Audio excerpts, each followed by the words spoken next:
Sometimes the most dangerous man in the room is the one everyone thinks is invisible. The laughter started near the polished glass doors of Naval Operations Building 3, echoing down the long corridor where fluorescent lights hummed softly above freshly waxed floors. Officers in crisp uniforms stood in a loose circle, coffee cups in hand, their voices relaxed after a morning briefing. At the center of the joke was a man pushing a mop. Ethan Cole moved slowly across the tile, steady and quiet, the wheels of his gray cleaning cart squeaking every few feet. His uniform was simple, a Navy maintenance shirt with a faded name tag, the kind people's eyes passed over without a second thought. One young lieutenant leaned toward another and chuckled. "Hey, isn't that the janitor they call Lone Eagle?" The name drifted across the hallway just as Admiral Victor Haynes stepped out of the conference room behind them. Tall, composed, and carrying the quiet authority of someone who had spent decades commanding respect, the Admiral paused when he heard the phrase. His eyebrow lifted slightly. "Lone Eagle," he repeated, the hint of a smile tugging at the corner of his mouth. A few officers turned, suddenly aware they had an audience. The lieutenant shrugged, amused. "Just a nickname, sir. Someone said he used to tell stories about an old call sign." Admiral Haynes glanced toward Ethan, who had stopped briefly near the base of a wall display filled with framed squadron patches and photographs of decorated pilots. The Admiral's voice carried easily through the corridor. "Call signs aren't something you make up," he said, calm but sharp. "They're earned, usually thousands of miles from a mop bucket." A few chuckles rippled through the group. Ethan didn't look up. He simply dipped the mop back into the bucket, wrung it out slowly, and continued sliding it across the floor with careful, practiced strokes. The sound of rubber soles on polished tile echoed faintly as the officers shifted, still smiling at the remark. But someone else had noticed something different. Lieutenant Nora Bennett stood a few steps behind the group, her arms folded loosely as she watched the quiet janitor. She had seen plenty of maintenance staff on base before, but there was something unusual about the way Ethan moved. His posture stayed balanced even when he turned the cart. His eyes scanned the room without seeming to. And when the Admiral spoke, just for a fraction of a second, Ethan had paused in a way that looked less like embarrassment and more like calculation. The moment passed quickly.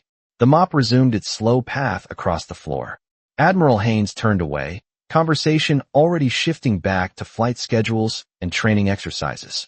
"Anyway," the Admiral said lightly, dismissing the moment, "call signs belong to people who've earned them." The officers nodded, their attention drifting elsewhere. But Nora Bennett didn't move. Because just before Ethan pushed the cart forward again, he had murmured something so quiet it barely rose above the hum of the lights. 3 words. Not defensive, not angry, just calm. Some still do. Nora's eyes narrowed slightly. And down the hallway, the man everyone thought was just a janitor continued mopping the floor beneath a wall full of military legends, as if he belonged there more than anyone else. The hallway slowly emptied after the laughter faded, leaving behind only the quiet hum of fluorescent lights and the soft swish of a mop moving across polished tile. Ethan Cole finished the last stretch of floor beneath the wall of framed photographs, each one capturing a moment of pride from decades of naval history. Pilots standing beside fighter jets, commanders shaking hands with presidents, crews gathered on the decks of ships cutting through gray Atlantic waves. Ethan paused for half a second, his eyes moving across the frames not with admiration but with recognition, the way someone looks at places they once stood but no longer visit. Then he moved on. His cart rolled slowly toward the service elevator at the end of the corridor, its metal wheels clicking softly every few feet. For most people on base, Ethan Cole existed somewhere between furniture and background noise. He was the man who appeared early in the morning before the officers arrived and stayed late after the last lights shut off. He changed trash liners, wiped down railings, and polished the same floors that decorated careers walked across every day. No one asked where he came from. No one asked why a man who looked barely past his mid-40s carried himself with the quiet balance of someone trained to observe everything around him. And Ethan never volunteered an answer. Down in the maintenance hallway, the air smelled faintly of cleaning solution and old metal pipes. Ethan parked his cart beside a supply closet and filled a fresh bucket at the utility sink. The water splashed quietly against the plastic sides. He wrung the mop out carefully, not rushing, The same steady rhythm he used with everything. Order mattered. Precision mattered. Even for something as simple as cleaning a floor. Behind him, the door at the end of the hallway opened and closed again. Footsteps approached, measured but lighter than the heavy boots that usually passed through this area. Lieutenant Nora Bennett stopped a few yards away, leaning one shoulder against the cinder block wall. For a moment she did not say anything. She simply watched him work. Ethan dipped the mop again, slid it across the concrete floor in a clean straight line, then looked up just enough to notice her reflection in the stainless steel cabinet beside him. Neither of them spoke for a few seconds. Finally, Nora broke the silence. That was an interesting nickname back there. Ethan gave the smallest shrug without turning fully toward her. People say a lot of things when they are bored. Nora stepped closer, arms folded loosely. Maybe, but people on this base do not usually joke about call signs. Ethan lifted the mop, resting the handle lightly against the edge of the bucket. He met her eyes for the first time. His expression was calm, almost polite. Lieutenant, most stories grow bigger every time someone tells them. She studied him carefully. His voice was even, steady, without a trace of defensiveness. Still, something in the way he chose his words felt deliberate, as if every sentence passed through a quiet filter before leaving his mouth. Nora tilted her head slightly. You do not look like someone who tells big stories. Ethan gave a faint smile that barely moved the corners of his mouth. Looks can be misleading. For a moment the hallway felt unusually still, like the pause between two notes of music. Nora glanced down at his name tag. Ethan Cole. Then back at his face. You served, did you not? It was not really a question. Ethan reached for the mop again and dipped it back into the bucket. The water rippled quietly. Everyone serves something, Lieutenant. Some people just do it where nobody is looking. He pulled the mop across the floor once more and guided the cart past her toward the next corridor. Nora remained where she stood, watching the janitor disappear around the corner. Because something about the way he said those words did not sound like a man repeating a rumor. It sounded like someone remembering a life he had carefully decided to leave behind. The late afternoon sun hung low over the naval base as Ethan Cole pushed his cleaning cart out through the side maintenance entrance and into the parking lot. The golden light reflected off rows of parked trucks and sedans, the distant hum of aircraft drifting through the cool coastal air. For most people finishing their shift, the day ended with conversations, plans, and crowded exits. Ethan preferred the quiet route. He walked the extra 200 yards along the edge of the lot, where the chain-link fence overlooked a stretch of calm gray water. The ocean always sounded the same no matter how much time passed. The wind brushed across the surface in slow, steady waves, and somewhere far out a cargo ship moved silently toward the horizon. Ethan paused for a moment beside his old pickup truck, a faded blue Ford that had seen more years than most of the newer vehicles on base. He opened the door and placed the small lunch container he carried onto the passenger seat before climbing in. The engine started with a familiar low rumble. The drive home took 20 minutes if traffic stayed light, and most evenings it did. The road wound through a small coastal town where diners glowed with neon lights and American flags hung from front porches that faced the sea breeze. Ethan kept both hands on the steering wheel, eyes steady on the road. His movements were calm and precise, the kind of quiet control that came from long habits built over many years. 10 minutes later, he turned onto a narrow residential street lined with modest houses and trimmed lawns. Children rode bicycles along the sidewalk while sprinklers ticked softly across green grass. Ethan pulled into the gravel driveway of a small one-story home painted pale gray. The porch light flicked on before he even opened the truck door. The front door burst open and a small figure ran across the porch. Daddy! Lily Cole threw her arms around him the moment he stepped onto the walkway, her bright brown hair bouncing as she looked up with the kind of smile that erased the long hours of the day. Ethan knelt down and hugged her gently. Hey there, kiddo. How was school? Lily held up a piece of paper covered in colored pencil drawings. I got an A on my history project. It is about famous pilots. Ethan glanced at the page. A drawing of a jet soared across the paper beside a small American flag and a line of carefully written words. Heroes who protect others. He smiled softly. That is a pretty good grade. Inside the house the air smelled like warm tomato soup and toasted bread. Lily climbed onto a kitchen chair while Ethan stirred the pot on the stove. The small kitchen window faced the ocean, and the evening sky painted the water in deep orange reflections. Lily watched him quietly for a moment before asking the question she sometimes asked when she noticed the framed pictures in her school books. "Daddy, were you ever in the Navy?" Ethan paused for half a second as he placed 2 bowls on the table. His voice stayed gentle. "A long time ago."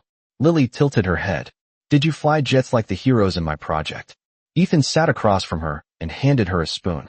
"No, sweetheart. I just help people do their jobs." Lily seemed satisfied with the answer, happily dipping bread into her soup. But as Ethan looked out the window toward the fading horizon, the reflection in the glass showed a different story. The calm eyes of a man who once carried responsibilities far heavier than anyone on that base would ever guess. And miles away across the darkening water, the distant lights of naval ships slowly blinked to life against the quiet evening sky. Morning arrived at the naval base with the familiar rhythm of engines warming, distant aircraft lifting into pale coastal skies, and the steady shuffle of boots along concrete walkways. The fluorescent lights inside Operations Building 3 hummed softly as the day began again, reflecting off freshly polished floors that still held the faint scent of cleaning solution. Ethan Cole pushed his cart through the corridor just after sunrise, the wheels clicking gently as he moved past the same wall of framed photographs he had cleaned the evening before.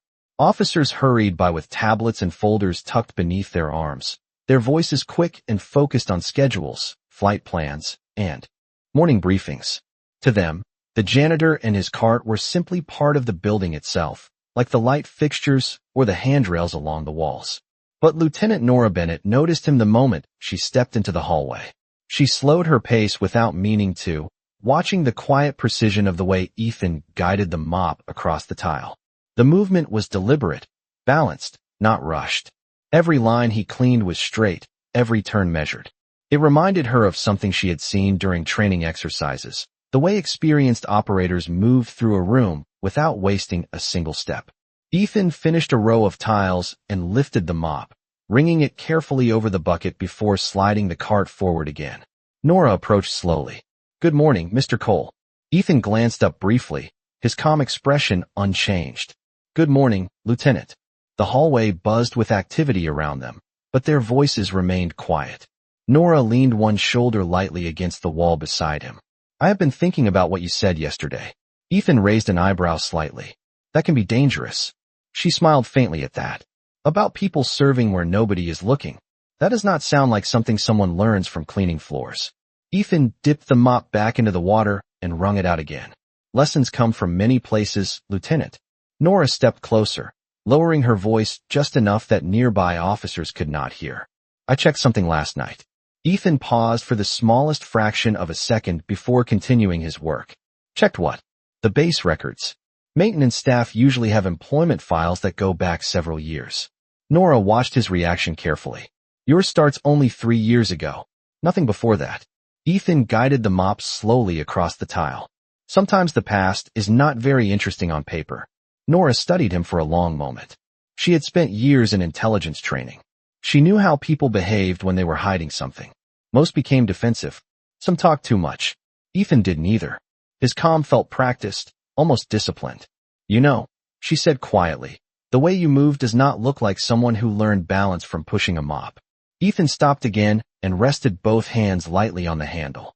For a moment, he looked down the hallway where sunlight from the front windows stretched long reflections across the floor. Then he spoke softly. "Lieutenant, most people on this base carry responsibilities heavier than they talk about. That is what makes this place work." Nora crossed her arms thoughtfully. "That sounds like something a commander would say." Ethan met her eyes briefly, his expression unreadable. Or someone who has watched commanders long enough to learn from them.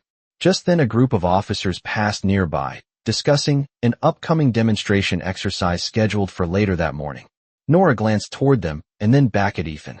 Something told her that the quiet janitor standing in front of her knew far more about command than he was willing to admit. And as Ethan pushed the cart forward again beneath the humming lights, the faint reflection in the polished floor showed the posture of a man who had once carried far more than a bucket and a mop. The mid-morning air inside Operations Building 3 carried a different energy than usual, the kind that hummed quietly before an important event. Officers moved faster, Conversations were sharper, and the large digital display in the central hallway flashed updated schedules for a demonstration exercise that had drawn attention from several senior commanders. Admiral Victor Haynes walked through the corridor with the calm confidence of someone who had commanded ships and men for decades. His uniform was perfectly pressed, his posture straight as the steel rails along the hallway walls. Around him, several younger officers followed closely, discussing logistics and the arrival time of visiting personnel who would observe the exercise later that morning. Ethan Cole was already there long before they arrived.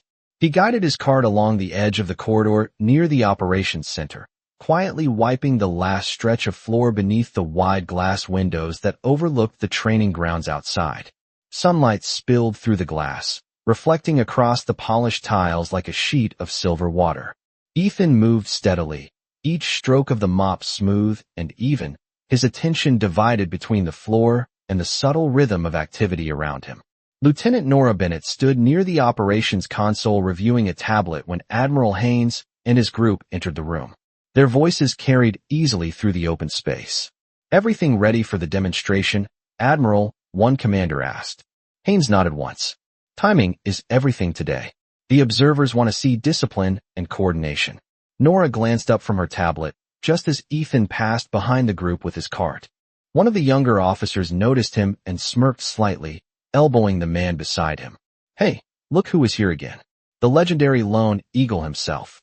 The comment drifted through the room with just enough volume to draw attention. A few quiet chuckles followed. Admiral Haynes slowed his step and turned slightly toward the janitor. For a moment, he studied Ethan the same way a commander evaluates something unexpected on the deck of a ship. "Lone Eagle," he repeated thoughtfully. "That nickname again." Ethan stopped his cart out of courtesy, resting both hands on the handle. "Yes, sir." The Admiral's expression carried a hint of amused skepticism. "I keep hearing that phrase around the building. Tell me something, Mr. Cole. Do you know what a call sign represents in this command?" The room grew quieter as several officers paused their work to listen. Ethan's voice remained calm. "It usually represents trust earned over time, Admiral." A faint smile crossed the Admiral's face. "Usually earned a long way from a janitor's closet." A few officers laughed softly again, though Nora Bennett did not. She watched Ethan carefully. Most people would shrink under the attention of a senior officer. Ethan did not. He simply stood there, steady and respectful, the same quiet composure he carried while cleaning floors. Admiral Haynes folded his arms. "Tell me then, Mr. Cole, why would anyone call you that?" Ethan considered the question for a brief moment, his eyes moving once across the operations center where screens displayed maps and training patterns for the upcoming exercise. When he answered, his tone remained gentle. "Sometimes people remember things differently than they happened." The Admiral gave a short, amused breath. "That sounds like the beginning of a story that grows larger every time it is told." Ethan nodded slightly. "That happens more often than people realize." For a moment, the Admiral studied him again, as if deciding whether the quiet janitor was worth another thought. Then he turned back toward the group of officers. "Let us focus on today's exercise. Legends belong in history books, not maintenance hallways." The room resumed its normal motion, conversations picking up where they had left off. Ethan pushed his cart forward again, guiding it along the wall toward the next corridor. But Nora Bennett noticed something no one else seemed to catch. When Admiral Haynes had spoken the words "legends belong in history books," Ethan's reflection in the polished floor had not changed at all. The calm posture, the balanced stance, the quiet awareness in his eyes. It was the look of someone who had already lived through the kind of history most people only read about. The operations center grew louder as the morning demonstration approached.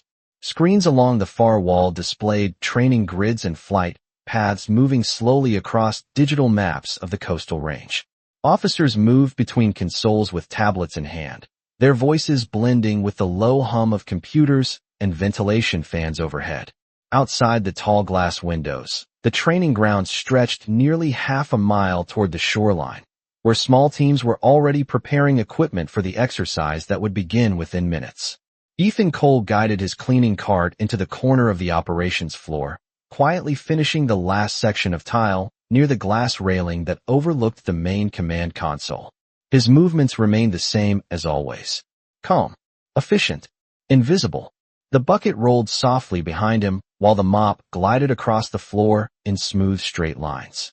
Admiral Victor Haynes stood near the center console speaking with two commanders who monitored the training feeds. The Admiral's voice carried easily through the room. The observers will arrive in 15 minutes. Make sure every communication channel is synchronized before the demonstration begins. One of the commanders nodded. Yes, sir. All units are currently linked through the primary system. Lieutenant Nora Bennett stood beside another station, reviewing a digital overlay of the training scenario. The exercise involved multiple teams coordinating movements across a simulated coastal operation. Timing, communication, and precision were the entire point. Nora glanced once toward Ethan as he moved past the console behind the officers. She could not explain it, but something about the way he watched the room still felt unusual. Not curious, not distracted, aware, like someone quietly mapping everything around him. Just then, one of the junior communications officers frowned at his monitor. Sir, the external relay channel is showing a delay. Admiral Haynes looked over. How much delay? 2 seconds. Maybe 3. The Admiral frowned slightly. That is enough to throw off synchronization. Fix it before the demonstration begins. The officer began typing commands quickly, but the screen continued flashing a warning signal. Nora stepped closer to examine the data. The relay should not be lagging. It was tested this morning. The communications officer shook his head. I am not sure why the signal is bouncing between 2 routing points. The delay stretched another moment.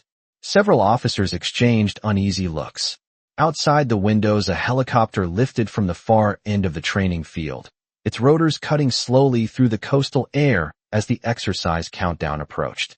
Admiral Haynes folded his arms, irritation creeping into his voice. We do not have time for technical confusion today. Resolve the issue now. The room grew tense. Fingers moved faster across keyboards. Lines of code flashed across screens. The warning indicator remained red. Ethan paused with the mop resting lightly against the bucket handle. His eyes drifted briefly toward the communications console. He listened quietly to the discussion for a few seconds. Then he continued cleaning as if nothing unusual had happened. Nora noticed the glance immediately. Mr. Cole, she said gently from across the room. Ethan looked up. Yes, Lieutenant. Nora nodded toward the console where the officers were still trying to correct the delay. Have you ever noticed interference with the relay system while working in this building? Several officers glanced toward the janitor with mild amusement, as if the question itself were unusual. Ethan walked a few steps closer, resting both hands on the card handle. Sometimes signals echo when 2 systems try to lead at the same time, he said calmly. The communications officer frowned. Echo. Ethan nodded slightly. One relay probably still believes it is the primary. The system cannot decide which command to follow. Admiral Haynes turned slowly toward him, studying the janitor with renewed curiosity. That is a very specific observation for someone cleaning floors. Ethan met the Admiral's gaze with the same steady calm. Sir, systems behave the same way people do. When leadership is unclear, communication becomes confused. For a brief moment the room fell silent again. Nora Bennett watched the exchange carefully. Because the way Ethan had described the problem sounded less like a guess and more like the voice of someone who had once managed far more complicated operations than a communications console. The operations center held a quiet tension after Ethan Cole spoke, the kind of stillness that settles over a room when someone unexpected says something that sounds uncomfortably accurate. The communications officer stared at the warning message blinking on his monitor. Echo routing conflict. He hesitated for a second, then typed quickly, adjusting the command priority between the 2 relay channels. A moment later the red warning symbol disappeared. The signal bar turned green. Delay resolved. The officer blinked at the screen in disbelief. That worked. Admiral Victor Haynes slowly turned his head toward Ethan. The janitor stood exactly where he had been before, one hand resting on the cleaning cart, the other lightly holding the mop handle as if the conversation had nothing to do with him. The Admiral studied him with sharper attention now. Interesting observation, Mr. Cole. Ethan gave a small respectful nod. Just something I have noticed around systems like these. The Admiral narrowed his eyes slightly. Systems like these. That phrase carried a weight the room had not expected from a maintenance worker. Nora Bennett noticed it too. She watched the way Ethan stood. Not stiff. Not nervous. Balanced. the posture of someone who had once stood in rooms where decisions carried consequences far beyond a training exercise. One of the junior officers laughed lightly, trying to ease the tension.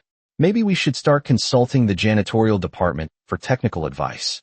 A few others smiled politely. Admiral Haynes did not. Instead, he stepped closer to Ethan, his boots echoing softly against the tile floor. You seem to understand communication structures better than most technicians in this building. Ethan did not move. Experience teaches people to listen carefully. The Admiral's voice remained calm, but the curiosity in his tone had sharpened. Experience doing what exactly? Ethan met his gaze for only a moment. Watching people try to solve problems under pressure. A helicopter outside the operations window drifted slowly across the sky as part of the exercise preparation. The rotor noise reached the room as a distant rhythmic pulse. Nora glanced from Ethan to the Admiral and back again. The exchange felt less like casual conversation now and more like two professionals quietly measuring each other. Admiral Haynes finally exhaled through his nose and stepped back. Well, Mr. Cole, perhaps you missed your calling as a systems advisor. Ethan's reply came gently. Sir, everyone serves best where they are needed. The Admiral studied him one last moment before turning back toward the command console. Very well. Let us proceed with the demonstration. The tension in the room slowly eased as officers returned to their stations. Screens displayed stable communication links again. The delay had vanished. Completely. Ethan dipped the mop back into the bucket and resumed cleaning the final stretch of floor near the railing as if the conversation had never happened. But Nora Bennett did not return to her tablet immediately. She watched Ethan for another few seconds, noticing something that made the quiet suspicion in her mind grow stronger. When the system delay had appeared earlier, the officers reacted with confusion. The technicians had reacted with frustration. But Ethan had reacted instantly, calmly, like someone who had solved the same kind of problem many times before. She lowered her voice just enough that only she could hear herself. Who are you really, Mr. Cole? Across the room, Ethan guided the cart slowly toward the hallway exit. He did not look back.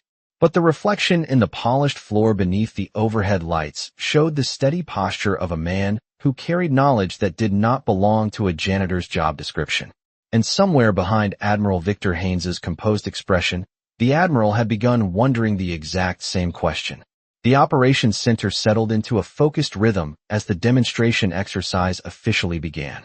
Large digital screens along the wall displayed moving icons representing training units across the coastal grid, each symbol updating every few seconds as the teams advanced through the scenario. The low murmur of voices blended with the steady tapping of keyboards while officers monitored communication channels and timing markers. Outside the tall windows, the morning sun climbed higher over the water, casting bright reflections across the training grounds where helicopters and ground teams coordinated their movements. Admiral Victor Haynes stood near the central console, watching the display with practiced calm. For him, exercises like this were routine. Precision, communication, discipline. Those were the principles every commander expected to see. Lieutenant Nora Bennett worked at the adjacent station, tracking the relay channels that connected each training team to the command center. The system had stabilized after the earlier delay, and for several minutes, everything moved exactly as planned. Ethan Cole had quietly finished cleaning the operations floor and pushed his cart toward the hallway exit. He paused briefly near the glass railing, glancing once at the screens as the icons moved across the map. Then he turned the cart and began guiding it slowly toward the corridor. Behind him, one of the communications officers suddenly leaned closer to his monitor. Sir, I am seeing something unusual on the secondary channel. Admiral Haynes looked up immediately. Define unusual. The officer adjusted the audio feed.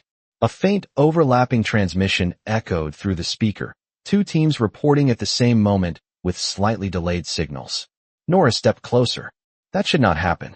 The primary relay was stabilized earlier. The officer frowned as the echo repeated again. It is not a system delay this time. It looks like the units are receiving conflicting timing instructions. The Admiral's voice grew sharper. That exercise depends on precise coordination. If the units move out of sequence, the entire demonstration becomes meaningless. On the screen, the digital icons began shifting slightly off their expected pattern, each movement only seconds apart, but enough to create confusion in the formation. Nora tapped quickly across her console, attempting to trace the source of the signal conflict. The communication pathways still appeared synchronized, yet the field units were beginning to respond to two separate command patterns.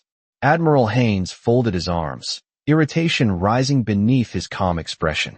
Someone needs to correct the command feed immediately. We cannot have teams following two different instructions. The officers worked quickly, but the overlapping transmissions continued. From the hallway entrance, Ethan paused when he heard the faint echo of voices through the speaker. He stood still for a moment, listening carefully as the conflicting signals repeated again. The rhythm of the reports carried something familiar, like hearing two conductors trying to lead the same orchestra at once. Nora glanced toward him across the room. Ethan did not step forward, but his eyes moved once across the digital map and the blinking signal indicators. Then he spoke quietly, not raising his voice, but clearly enough for the room to hear. If two commands arrive at nearly the same time, the units will follow whichever voice sounds more certain. Several officers turned toward him in surprise. Admiral Haynes slowly pivoted to face the janitor again. And what would you suggest they listen for? Ethan rested one hand lightly on the handle of his cleaning cart. A single voice giving a clear instruction. No hesitation. No overlap. Just one command that leaves no doubt about who is leading. The operations center fell silent again as the implications settled over the room. Because in that moment, Ethan Cole was not speaking like someone guessing how communication worked.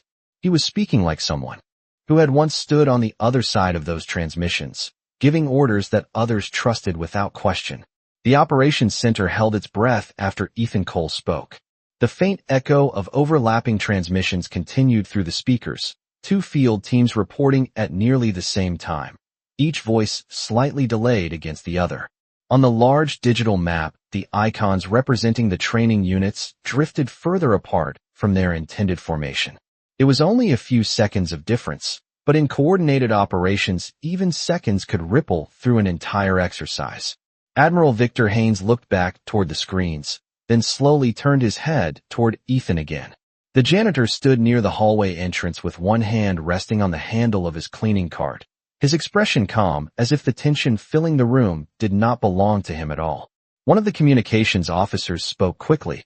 "Sir, the teams are responding to two command signals that are arriving almost simultaneously. Neither one is clearly dominant on the channel." Lieutenant Nora Bennett studied the audio waveform on her monitor. The signals are overlapping by less than 2 seconds. That is enough to confuse the units receiving instructions. Admiral Haynes exhaled slowly through his nose. Then remove one of the command channels. The officer hesitated. "We cannot isolate which relay is sending the duplicate timing instructions without interrupting the exercise entirely." For a moment, the room felt suspended in uncertainty. Outside the windows, the helicopter from earlier continued its slow circular pattern above the training field, waiting for coordinated signals that had not yet stabilized. Ethan listened quietly for another second. The overlapping transmissions repeated again through the speaker. Two confident voices. Two sets of instructions. Both correct individually. Together, they created hesitation. Ethan stepped one pace forward. "Sir, the teams will follow whichever command reaches them first with complete certainty." Admiral Haynes looked directly at him now. "And how exactly would you introduce certainty into a channel that already has two commanders speaking?" Ethan answered without raising his voice. "You replace the uncertainty with a stronger signal." The room grew silent again. Nora felt a chill run down her spine because Ethan did not sound like someone guessing. He sounded like someone remembering. Admiral Haynes studied him carefully. The janitor's calm posture did not change.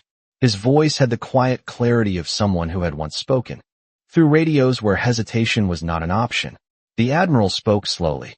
"If you believe you understand the situation, Mr. Cole, then explain it." Ethan glanced briefly at the digital map where the icons representing the teams continued drifting slightly off sequence. Then he looked back at the Admiral. When two leaders speak at the same time, people stop listening to both. The only way to restore order is for one voice to take command without hesitation. The communications officer frowned. But the system cannot determine which command voice to prioritize. Ethan nodded slightly. Then the system should not decide. The room remained still. Admiral Haynes folded his arms. "And who would deliver this stronger signal you are describing?" Ethan's gaze moved once toward the speaker where the overlapping transmissions continued. His reply came quietly. Someone who understands exactly how those teams were trained to listen. For several seconds no one spoke. Nora Bennett watched the Admiral's face carefully. She saw the moment curiosity overtook skepticism. Because the way Ethan Cole had just described restoring command authority sounded less like theory and more like experience. And for the first time since the exercise began, Admiral Victor Haynes realized the quiet janitor standing near the doorway might understand the behavior of those units better than anyone else in the room. The operations center felt unusually quiet after Ethan Cole spoke those words. The overlapping transmissions continued to echo softly through the speaker system, two confident command voices stepping over each other just enough to make every field unit hesitate. On the large display screen, the digital icons representing the teams drifted farther from their intended sequence. It was subtle, only a few seconds out of alignment, but every officer in the room knew that coordination depended on precision measured in moments, not minutes. Admiral Victor Haynes kept his eyes fixed on Ethan for several seconds before speaking again. His voice was calm, but carried a weight that filled the room. "You seem very certain about how those teams will respond, Mr. Cole." Ethan did not move. The janitor stood beside his cart as if the attention of the entire command center meant nothing to him. "People tend to respond to the clearest direction they hear, sir. That is human nature." One of the communications officers looked between the Admiral and Ethan with growing curiosity. "Sir, the units are waiting for a synchronized command to resume their timing markers. If we do not correct the sequence in the next 30 seconds, the demonstration will fall completely out of alignment." Admiral Haynes glanced at the large digital countdown timer above the console. 28 seconds remained before the next coordinated signal was scheduled to trigger the next movement across the training field. The Admiral looked back at Ethan again. The question came slowly. "You believe a single command voice would restore the sequence?" "Yes, sir." "And you believe you understand how these teams were trained to respond?" Ethan's answer came without hesitation. "Yes, sir." The room held its breath. Lieutenant Nora Bennett felt the quiet tension ripple through the officers standing nearby. The janitor's confidence was not arrogance. It was something far more unsettling. It was certainty. Admiral Haynes studied him carefully before making a decision. "Very well." He gestured toward the communications console. "If you are correct, Mr. Cole, then demonstrate your theory." The communications officer stared in disbelief. "Sir, you want him to speak on the command channel." Admiral Haynes did not take his eyes off Ethan. "If he understands what he claims to understand, then the teams will respond. If not, we will know quickly." Ethan stepped forward slowly toward the console. His movements remained calm, deliberate, the same steady pace he had used when pushing a mop across the hallway floor earlier that morning. The room seemed to shrink slightly as every officer watched the quiet janitor approach the microphone used to broadcast commands across the training grid. Nora noticed the subtle shift in Ethan's posture as he stopped beside the console. His shoulders squared slightly. His eyes focused on the digital map the way a pilot studies a flight path before takeoff. It was a posture she had seen only in experienced operators preparing to speak with authority.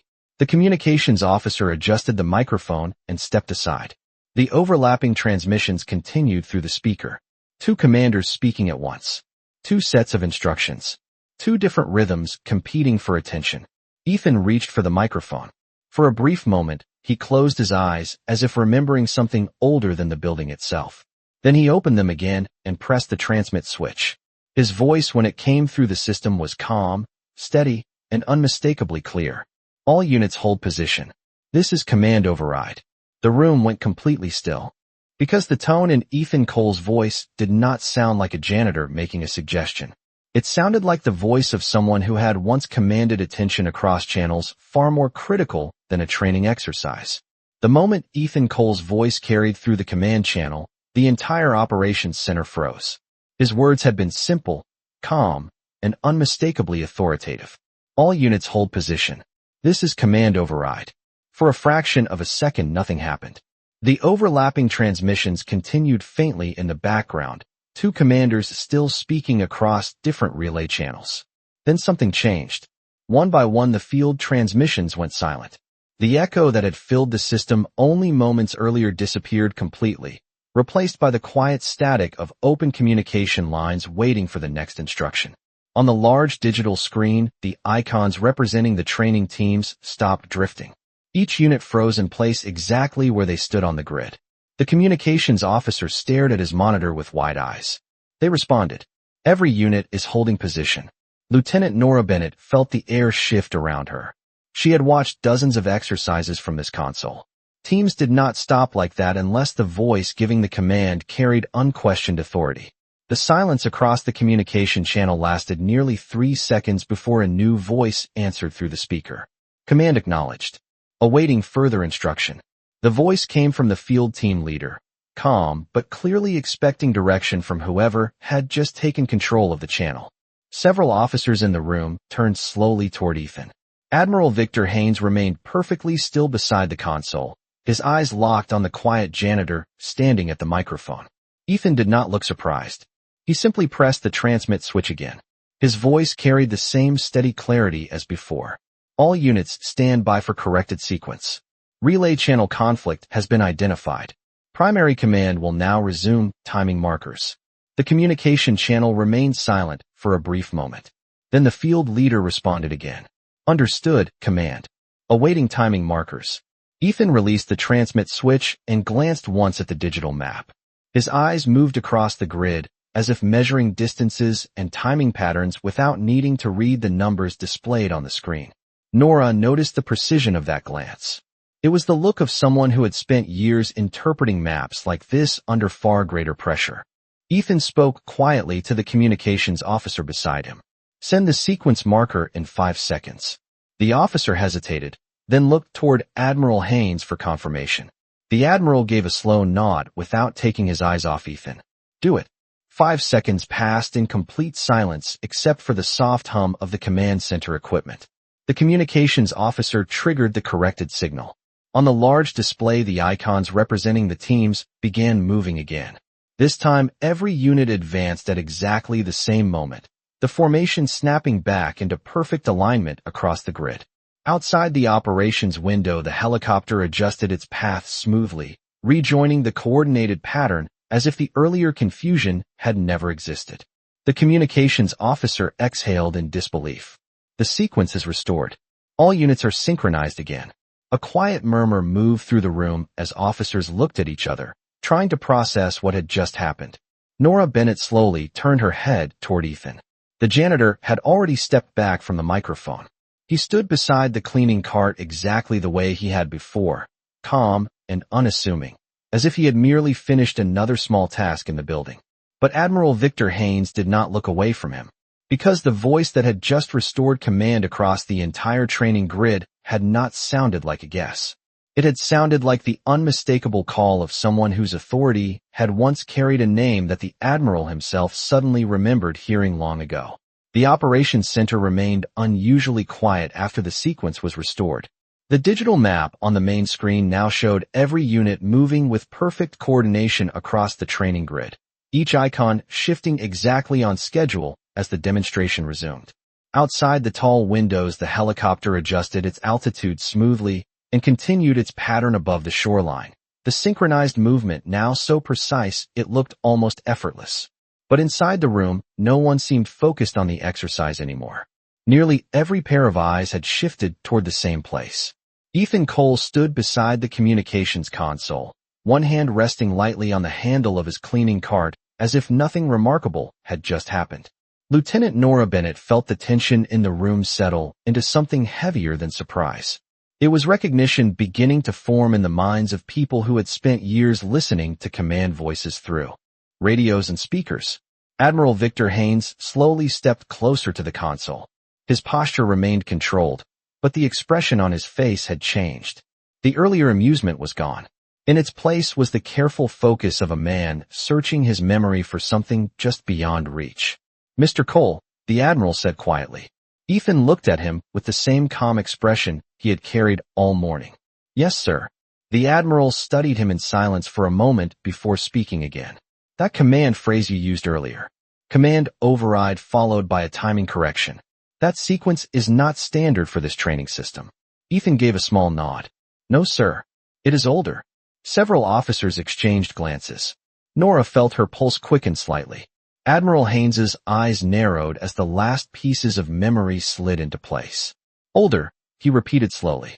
That phrase was used during field coordination exercises nearly 15 years ago. Only a handful of teams ever trained with it. The Admiral looked directly into Ethan's eyes now, and only one operations leader used that exact tone when issuing it. The room felt suddenly smaller. Ethan did not answer. Admiral Haynes took one more step forward. His voice dropped lower, almost thoughtful. There was a commander once who handled relay conflicts exactly the way you just did. He was known for stepping in when communication systems collapsed and restoring order before anyone else understood what had gone wrong.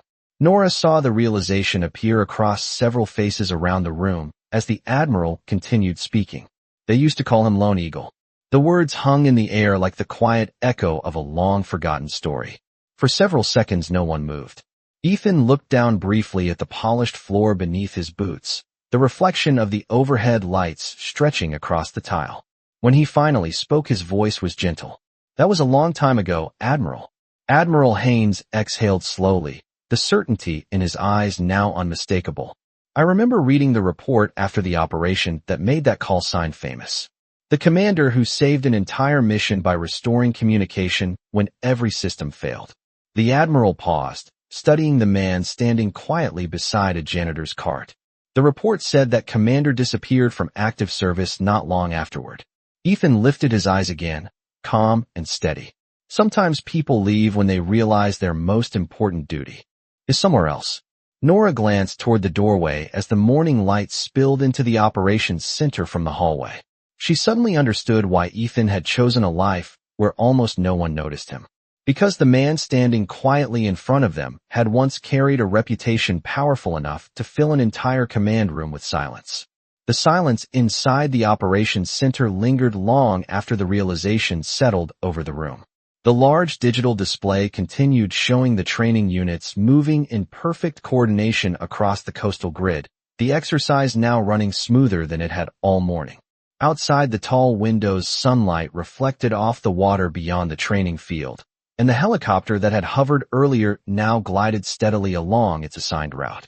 Yet inside the room, the attention of every officer remained fixed on the quiet man standing beside a janitor's cart. Admiral Victor Haynes did not speak for several seconds.